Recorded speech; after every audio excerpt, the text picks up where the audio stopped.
everyone, I'm Mrs. Midnight, and since February is the month of love, today we're going to talk about everything we need to know about romance in our favorite game. So if you haven't already, subscribe to the channel and go grab something to write on, because this is how the guide about romance in Hogwarts Mystery begins.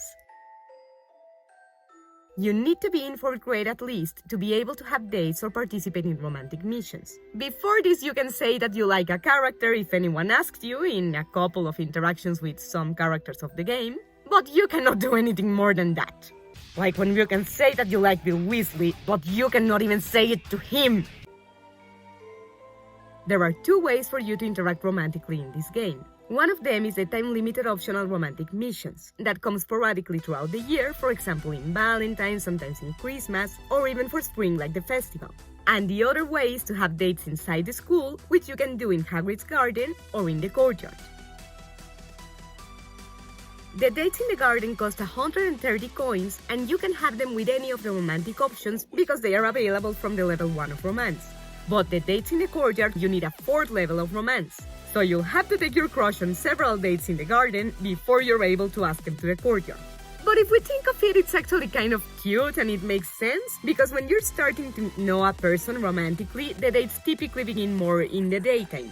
And the nighttime dates tend to be more when there's more confidence and a closer connection to the person.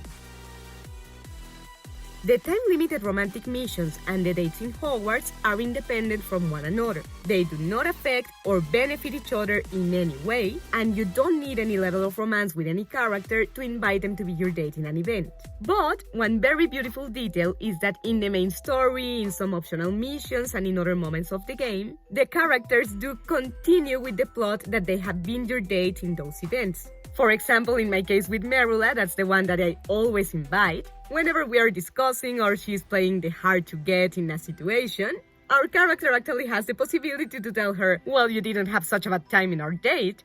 And she actually replies like, well, yeah, but that's independent from this. So I think it's very cute that the main story does follow up whatever happens in these romantic events. These are the romantic options that are currently available. Talbot Winger, Kiara Lobolska, Jae Kim, Badea Ali, Penny Haywood, Andre Wu, Barnaby Lee, and of course, Merula's Knight.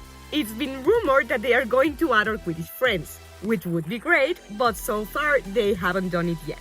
By the way, if anyone has an idea of who is the character that appears as a mysterious silhouette among the romantic options, please leave that in the comments, cause I haven't found out yet. Unfortunately, we cannot date neither Charlie Weasley nor Bill Weasley. Sorry for my mistake in the top of best romantic options, but sadly, you cannot date neither of the 2 of them. I suppose that due to the canon. But honestly, I just hate that. Because sure, Bill Weasley is married to Fleur Delacour, and sure, Charlie is not married in the canon. But I mean, in Hogwarts Mystery, we are in the age of studying in Hogwarts. That means that the oldest we could be is 17. It's not that it never happens, but you rarely marry someone that you dated when you were 17, so nothing would have happened with the canon if they would have let us have a couple dates with them. Well, that's now out of my system. And since our character is a teenager, we cannot date any of the teachers or any adult character. Sometimes I would like to date Snape or Kettleborn. Then I remember that in order for that to be possible, they would have to be into teenagers when they are over 50, and it passes. When you reach level 7 of romance with a character, you can ask them to date exclusively. I still don't know how that scene unravels when this happens, because I'm still in level 6 with Merula, we're still working to get to the 7th one, but I do know that from level 7, you can explicitly ask them, let's be exclusive. As far as I know, your romantic relationship with a character is not affected if you have dates in Hogwarts with other characters. Well, obviously as long as you haven't asked them to be exclusive yet. But anyways, I remain faithful to Merula. Except for these ones that I misclicked in Penny accidentally and I had to ask her on a date in the garden.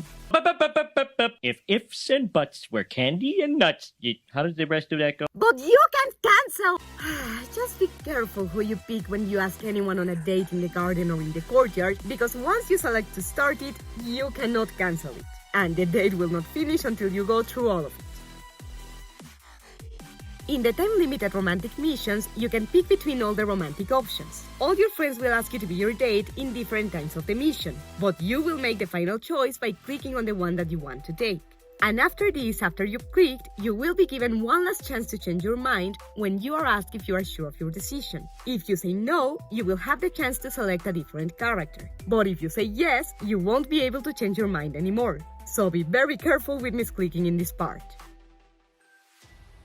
When it comes to the time-limited romantic missions, it's not mandatory to invite always the same person as your date. But when you invite different people every time or not the same always, this does affect your romantic relationship with the people that you've had this kind of interaction with. You do hurt them, sadly. For example, let's say that you invited Barnaby the first time and then in another event you invite someone else. This will unlock a scene with him where he will confront you and tell you, "Hey, I thought you liked me." And the best thing that you can reply to this is that, "Well, yeah, I like you, but we are teenagers. Part of it is having multiple crushes at a time. And I mean, yeah, I suppose you are maturing romantically at that time of life, but just the way you can tell the character, I hate it because it sounds so insensitive and emotionally irresponsible that no, I just would never put Merula in that situation. If anything, maybe I would one day like to try Barnaby's route making another account, but not in the same one because the characters in this game are very lovable and I wouldn't want to put neither of them in a situation like that. But well, although I personally wouldn't like very much to use this possibility to date multiple characters at a time because I don't want to see myself in this scene where I'm hurting them. What I do recognize is that I think Jam City does a good job approaching this theme because on the one hand it shows that in your teenage years it's normal to have multiple crushes at a time because you're discovering what you like, therefore you're unstable, you're developing. But it also shows you the other side that sure, this is normal, this can happen to you, but thing is that if you are not careful, you can harm a person for making them think they stand a chance with you romantically when maybe you just want to date around with several people. So overall, I think Jam City does a good job approaching this theme, but I would like to know you guys, what do you think about this? Do you like how Hogwarts Mystery approaches the theme of you dating one person exclusively or multiple ones? Let me know in the comments.